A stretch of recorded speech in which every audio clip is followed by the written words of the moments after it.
안녕하세요. 이번 시간은 빅데이터를 분석하기 위한 도구인 R에 대해서 살펴보도록 하겠습니다. 빅데이터를 분석하기 위한 도구에는 여러 가지 수단들이 있습니다. 사무용으로 가장 많이 사용되고 있는 것이 엑셀 프로그램이고, 그리고 통계 전문 프로그램으로서 SPSS와 세스와 같은 프로그램들이 있습니다. 그러나 이러한 프로그램들은 비용을 지불해야 되기 때문에 다소 금전적인 투자가 필요한 부분이라고 할 수 있습니다. 근데 여기에 비해서 R과 RStudi오는 학습자들 그리고 일반인들에게 공개되어 있는 프로그램으로 모두가 무료로서 사용할 수가 있습니다. 또한 향상된 기능이나 함수의 경우에 있어서는 매년 2회씩 업데이트를 통해서 자유롭게 사용할 수 있게 됩니다.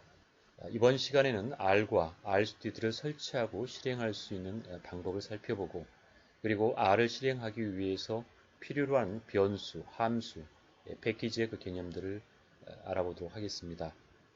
또한 데이터 프레임을 작성하고 외부 데이터를 불러오는 방법에 대해서도 알아보겠습니다.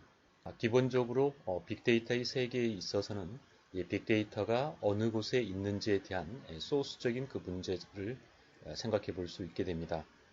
이 빅데이터가 형성되는 곳은 과거에는 이 데이터를 가지고서 생성될 수 있는 SNS 프로그램이라든지 아니면 회사나 개인의 내부 데이터에 의해서 활용되기도 했습니다.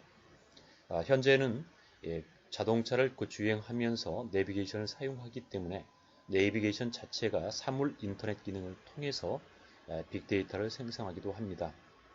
모든 분야에 있어서 인터넷이 설치되어 있고, 그리고 실시간으로 관련되어 있는 정보를 모을 수 있기 때문에 빅데이터의 소스는 과거의 내부 데이터나 아니면 외부 데이터 등과 같이 구분을 할 수 있었지만, 지금은 내부 데이터나 외부 데이터로 구분할 필요 없이 우리 주변 환경에 내부든 외부든 모든 곳에서 데이터를 얻을 수 있습니다.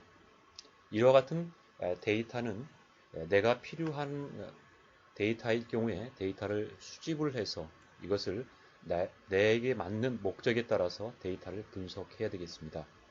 이러한 데이터를 분석하기 위해서는 필요한 데이터를 수집을 하고 수집된 데이터를 저장해서 관리하게 되는데, 과거의 데이터는 회사 내부의 저장소 데이터베이스에다가 저장을 해놨습니다. 그래서 MySQL이라든지 전통적인 이 데이터베이스 시스템에 의해서 저장되었지만, 그러나 이러한 데이터들이 광범위화되면서 하드와 같은 외부 시스템을 이용해서 광범위하게 데이터를 수집을 하고, 그리고 상당히 큰 규모의 데이터를 저장해서 언제든지 활용을 할 수 있게 될 것입니다.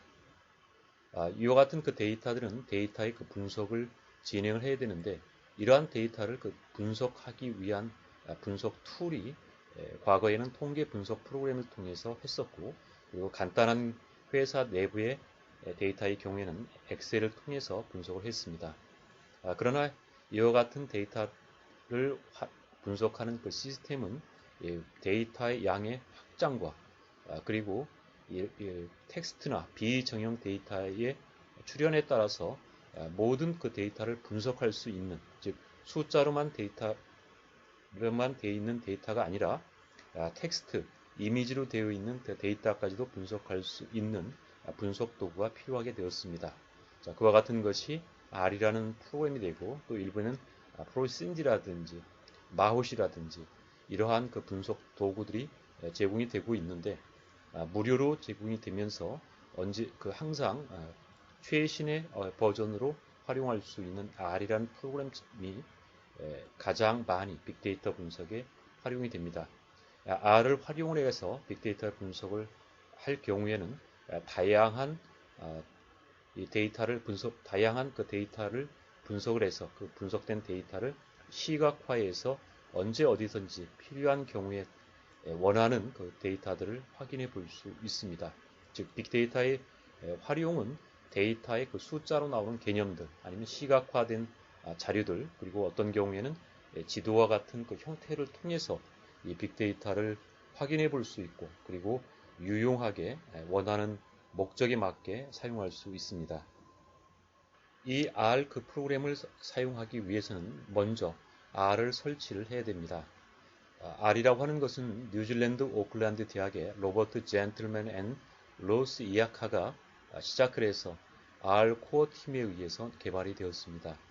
그래서 이 개발되어 있는 R은 전 세계 누구든지 무료로서 다운로드 받아서 사용할 수 있습니다.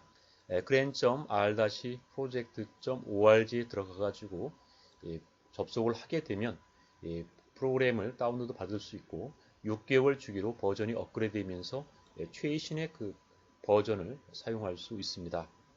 그리고 이 다운로드를 받을 경우에는 본인이 소유하고 있는 컴퓨터의 기종에 맞는 프로그램을 따라서 다운로드를 받을 수 있습니다. 자, R을 설치하기 위해서 다운로드 프로그램에 들어가게 되면 제일 그 상단에 보면 다운로드라고 하는 표시가 있습니다. 이와 같은 그 버전은 윈도우를 위한 버전이 되고 매cin토시를 위한 버전은 또 따로 선택을 해서 다운로드를 받을 수 있게 됩니다. R을 실행하기 위해서는 다운로드 받은 프로그램을 바탕 화면에서 인터페이스를 클릭을 해서 프로그램에 접속을 하고 그리고 콘솔 화면에서 프롬프트가 위치하는 곳에서 코딩을 통해서 실행을 하게 되는데 이 R 프로젝트에 들어가서 프로그램을 다운로드 받은 후에 그것을 압축을 풀어서 프로그램을 설치를 하게 됩니다. 이때 설치되어 있는 프로그램에 직접 들어가 가면 이와 같이 화면에 보이는 것 같이 그래픽 유저 인터페이스가 나오게 됩니다. 여러분의 그 컴퓨터의 그 기종에 따라서 32비트의 경우에는 32비트 버전을 다운로드 받고 64비트일 경우에는 64비트 버전을 다운로드 받아서 사용할 수 있습니다. R의 경우에는 이 컴퓨터의 그 컴파일러 언어로서 해석되는 것이 아니고 이것은 인터프레이터 방식에 의해서 1 플러스 1은 2와 같이 입력을 하게 되면 2라고 하는 결과값을 바로바로 확인해 줄 수 있는 인터프레이터 방식에 의해서 R을 실행을 하고 있습니다. 그런데 이와 같이 R을 설치했을 때 그 프로그램을 작동하는 방식은 상당히 불편하고 다소 원시적인 그 측면을 가지고 있습니다. 윈도우 시스템에 익숙해져 있는 사용자라고 한다면 불편함을 느끼기 때문에 이러한 그 방식에서 윈도우 방식을 채택하고 있는 것이 좀 더 R을 손쉽게 사용할 수 있도록 한 것이 RStudio가 되겠습니다. 이 RStudio는 www.rstudio.com에 들어가서 접속을 통해서 무료로 프로그램을 다운로드 받을 수 있습니다. 그래서 RStudio 데스크탑 오픈소스 라이센스에 다운로드를 클릭하면서 설치를 하게 됩니다. 설치를 할 때는 이 RStudio 그 설치 화면에서 무료라고 되어 있는 프리라고 되어 있는 부분이 있습니다. 그래서 일반 개인용 데스크탑일 경우에는 데스크탑 RStudio를 설치하고 그 다음에 RStudio 서버일 경우에는 서버용 RStudio를 무료 버전을 사용해서 설치할 수가 있습니다. 그 외의 프로그램 같은 경우는 조금 더 상업적인 목적을 위해서 개발한 프로그램이 되겠습니다. RStudio를 실행을 하기 위해서는 바탕 화면에서 인터페이스를 클릭을 해서 프로젝트를 실행할 수 있습니다. 우측 상단에 프로젝트, 뉴, 오픈을 실행을 하게 되면 코딩하는 스크립트 화면, 그 다음에 프로그램을 실행하는 콘솔 화면, 그리고 실행 중인 패키지와 실행 기록을 나타내는 환경이 자동적으로 화면을 구분해서 나타내주고 있습니다. 기본적으로 실행을 하게 되면 전체적으로 이 콘솔 화면과 그 다음에 명령어를 입력하는 화면들 그리고 이제 환경을 나타내는 화면으로 구성이 돼서 RStudio를 실행을 하게 되는 것입니다. 이와 같이 R이 설치가 되고 RStudio가 설치가 되었다고 한다면 R을 활용으로 해서 빅데이터, 그 다음에 필요로 하는 분석을 실행을 할 수 있습니다. 이때 R에 있어서는 실행을 하기 위한 기본적인 연산 기호와 그 다음에 연산에 따른 과정이 있습니다. 연산 자료는 중괄호, 그 다음에 소괄호, 그 다음에 달러 표시, 그 다음에 등과 같은 여러 가지 다양한 연산 기호들이 존재를 하게 됩니다. 그래서 묶음을 통해서 계산할 때는 괄호 기능을 설치를 하게 되고, 그 다음에 사칙 연산을 할 때는 더하기, 빼기, 곱하기, 나누기를 기호를 통해서 진행을 할 수 있습니다. 그 다음에 제곱과 같은 경우에는 꺽쇠라든지 눈표시 두 개를 통해 가지고서 제곱 연산자를 진행을 하게 됩니다. 숫자를 할당을 할 경우에는 전역 할당자 연산자라든지 할당 연산자를 활용을 해서 값을 할당하거나 그 다음에 어떤 그 기호를 정의할 수 있습니다. 가장 많이 사용되고 있는 것은 사칙 연산이라고 하겠습니다. 사칙 연산은 덧셈은 더하기 표시, 그 다음 뺄셈은 마이너스 표시 등과 같이 일반적으로 알려져 있는 사칙 연산의 그 기호를 통해 가지고 하게 되는데, 곱셈은 곱하기 기호가 아닌 에스터리스크, 그 다음에 나눗셈 같은 경우는 슬래시 기능을 통해 가지고서 계산할 수 있습니다. 잘 알려진 나눗셈 기호나 곱셈 기호를 사용한 건 이 아래에서 정의되고 있는 곱셈 기호와 나눗셈 기호를 사용해야 하는 것입니다. 연산자나 사용자 간 우선순위는 소괄호를 통해서 제어를 하게 됩니다. 먼저 소괄호가 있는 부분부터 계산을 해서 순차적으로 연산을 실행을 하는 것입니다. 그리고 출력 결과는 항상 중괄호 표시를 통해 가지고 괄호 표시를 통해서 표현이 되고 있습니다. 그 다음에 한 명령문의 마침표는 이같이 세미콜론을 이용해서 명령문의 그 종류를 나타내게 됩니다. 한 문장을 완성했을 경우에는 세미콜론을 붙여야 되는 것입니다. 그리고 샤 표시가 붙게 되면 그 이하의 내용은 주석으로서 전체 그 실행 프로그램과는 연관이 없게 됩니다.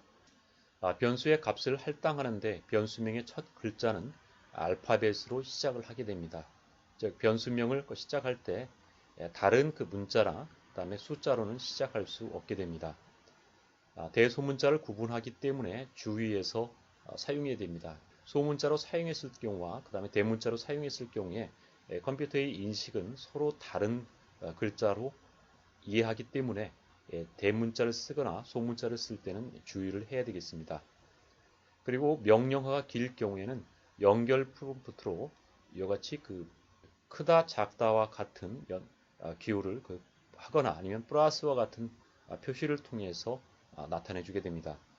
자, 사칙 연산을 실행할 때는 우선 이 꺽쇠 표시가 있는 프롬프트 상에서 1 플러스 2라고 하는 걸 누르고 그 다음에 그 엔터 키를 쳐주게 되면 결과값인 3이라고 하는 결과값을 얻을 수가 있습니다. 만약에 3-1이라고 하는 것을 입력하고 엔터 키를 누르게 되면 2라고 하는 결과값을 또한 얻을 수가 있습니다. 자, 이와 같이 그 순차적으로 원하는 프롬프트 상에서 숫자와 연산 기호를 입력을 해주고 그 입력된 그 기호에 따라서 이 아래 프로그램에서는 그 컴퓨터의 통계적인 기능, 그 다음에 연산 기능을 실행을 하고 있습니다. 자, 2 곱하기 3 꺽쇠 2로 나누게 된다면 이와 같은 결과값은 먼저 2 곱하기 3을 곱해주고 그 다음에 6에 좌승을 해주기 때문에 36이라는 결과값을 보여주게 됩니다. 사진 연산의 그 연산 순위는 괄호를 먼저 표시한 부분을 해주고 그 다음 단계의 연산을 실행을 하고 있습니다. 이와 같이 그 단순한 그 상태에서 R을 통해서 사칙 연산을 계산하거나 데이터를 분석하는 것은 쉽지만 그러나 광범위한 그 데이터를 사용하고 그 다음에 복잡한 그 수식을 정의할 때는 이 단순한 사칙 연산만 가지고서는 하기가 어렵습니다. 따라서 복잡한 과정을 할 수 있게 하기 위해서는 변수와 함수 그리고 이러한 그 변수와 함수를 가지고서 이용해서 만든 패키지 이와 같이 R에서 활용할 수 있는 다양한 방법들을 이용해서 분석을 할 때 손쉽게 R을 활용할 수 있습니다. 변수는 다양한 값을 지니고 있는 하나의 속성으로 데이터 분석의 대상이 됩니다. 어떤 A라고 하는 그릇이 있습니다. 이 A라는 그릇에 1을 넣습니다. 그러면 A에는 1이라고 하는 그 숫자가 정의가 됩니다. A라고 하는 이 변수에 1이라고 하는 것이 들어있는 것을 확인해 볼 수 있는데, 이와 같이 A라고 하는 것은 어떠한 값이 그 안에 들어가 있는가에 따라서 A의 값들인 A의 그 속성은 변하게 될 것입니다. 이와 같이 항상 고정되어 있는 것이 아니고 변화되는 값을 변수라고 합니다. 자, 변수를 만들기 위해서 자, A 그 프롬프트 상에서 A는 그 다음에 화살표 1을 했습니다. 이것은 어떤 표시냐면 A를 1로 정의하라 라고 하는 것입니다. 그러면 그 밑에 엔터를 치고 A를 하게 되면 A를 치고서 다시 엔터키를 누릅니다. 그래서 엔터키를 눌렀을 경우에는 그 결과값은 1이라고 하는 값이 나오겠습니다. 두 번째로는 B라고 하는 그 변수에다가 2를 지정을 해줍니다. 그리고 엔터키를 친 다음에 B라고 하는 것을 쓰고 그 다음에 엔터키를 다시 누릅니다. 치면은 바로 2라고 하는 값을 칩니다. 즉 B라고 쳤는데 2라고 하는 지정되어 있는 값이 나오는 것을 볼 수 있습니다. C에다도 3을 지정을 해서 C를 엔터키를 치게 되면 3이라는 값이 나오는 것을 볼 수 있습니다. 마찬가지로 소수점의 경우에도 D로 3.5를 지정했을 경우에 D를 치면 3.5라는 값을 나오게 됩니다. 이와 같이 이 변수에다가 각각의 그 속성들을 지정해 주면 그 변수는 지정되어 있는 그 숫자로 정리가 됩니다. 자, 이와 같은 상황에서 A가 지정되고 B가 지정되어 있는 상황에서 A 플러스 B라고 쓰고 엔터키를 쳐주게 될 때 그 값은 A의 값과 B라고 하는 값을 각각 불러들여서 나오는 결과값 3을 제시를 하고 있습니다. 그리고 A, B, C라고 하는 것을 넣어서 쳤을 경우에도 6이라고 하는 결과값을 넣는 것을 확인해 볼 수 있게 됩니다. 하나의 그 숫자는 상수인 4를 넣고 그 다음에 변수인 B를 넣었을 경우에 그리고 엔터를 쳤을 경우에는 이 변수의 그 값에 의해서 그 결과값인 2라고 하는 값을 나온 것을 확인해 볼 수 있습니다. 5 곱하기 B일 경우에도 상수와 변수를 곱했을 경우에도 상수에다가 이 변수를 불러서 변수가 그 지정된 값을 부르기 때문에 B는 이미 2로 지정되어 있기 때문에 5 곱하기 2는 10이라고 하는 결과값을 얻을 수가 있게 됩니다. 여러 가지 그 값으로 변수를 만들어 본다고 한다면 기본적으로 이 var1에다가 컬럼, 그래서 뭐냐면 이 데이터는 var1이라고 하는 그 변수에는 컬럼 1부터 1, 2, 5, 7, 8이라고 하는 그 숫자를 입력을 합니다. 그런데 단순하게 1, 2, 5, 7, 8을 하게 되면 var 변수 1이라고 하는 것에 지정이 되지 않기 때문에 이 각각의 값이 1도 변수 1이고 그 다음에 2도 2이고 이와 같이 하기 위해서는 이 숫자가 1, 2, 5, 7, 8과 같이 이렇게 옆으로 이 숫자들을 지정을 하게 됩니다. 그런데 실제로는 1, 2, 5, 7, 8 같은 옆으로 되어 있는 숫자를 표기를 하게 되는데 이와 같은 것들을 컴퓨터 상에서는 치기 어렵기 때문에 옆으로 쳤는데 여기에 컴마를 써주고 그 다음에 이 칼럼이라고 하는 이 숫자가 열로 되어 있다라고 하는 그 표시를 해줌으로써 이제 컴퓨터는 입력되어 있는 것은 1, 2, 5, 7, 8로 옆으로 가로로 되어 있지만 컴퓨터 자체는 그 앞에다가 C라고 써져 있고 그 다음에 숫자를 구분하기 위해서 컴마를 넣어줌으로써 이 컴퓨터 자체는 1, 2, 5, 7, 8은 세로로 된 숫자로 인식을 하게 됩니다. 그리고 변수 1이라고 지정되어 있는 값을 넣고 엔터를 쳐주게 되면 1, 2, 5, 7, 8이라고 하는 결과값을 가질 수 있습니다. 또한 그 변수의 그 2라고 하는 곳에는 C1에서 5라고 한다면 연속되어 있는 1, 2, 3, 4, 5라고 하는 값을 변수 2에다가 지정을 하게 됩니다. 그래서 변수 2를 치고 엔터를 치게 되면 1, 2, 3, 4, 5라는 값을 얻을 수가 있습니다. 또한 그 변수에 그 시퀀스라고 하는 함수가 있습니다. 이 시퀀스 함수의 경우에는 이 시퀀스 1에서 1,5라고 쓴다면 1에서부터 5까지, 즉 이같이 콜론을 찍은 것과 거의 그 동일한 그 결과값을 가질 수 있는 것이 이 시퀀스가 되겠습니다. 그래서 1에서부터 5까지 연속된 값을 변수 3으로 생성을 하게 됩니다. 그래서 변수 3을 형성이 되고 엔터키를 치면 1, 2, 3, 4, 5라는 값을 얻게 됩니다. 그래서 이 C에서 1, 콜론 5라고 쓰는 거나 아니면 시퀀스 1,5라고 쓰는 것과 동일한 결과값을 얻을 수가 있습니다. 그 다음에 그 변수 4에는 시퀀스 1에서 10까지 그리고 by는 2라고 쓰게 되면 1에서 10까지의 그 숫자들 중에서 2의 간격으로 연속값된 값을 생성을 하게 됩니다. 따라서 변수 4를 쓰고 그 다음에 엔터키를 치면 이 단위로서 1에서부터 10까지 1 다음에 2 두 가지 간격에는 3이 있고 그 다음에 3에서부터 한 칸을 띄우고 그 다음 단계는 5가 있게 됩니다. 그래서 13579라고 하는 결과값을 제시하고 있습니다. 마찬가지로 1에서 10까지를 쓰고 그 다음에 by 3을 하게 되면 3칸 단위로 해서 그 숫자를 제시를 하게 됩니다. 그래서 1, 4, 7, 10이라고 하는 3의 간격으로 숫자를 제시를 해주고 있습니다. 따라서 이러한 그 변수를 지정을 하고 그 다음에 변수를 좀 더 수월하게 사용할 수 있도록 해주는 것이 함수의 값이 되겠습니다.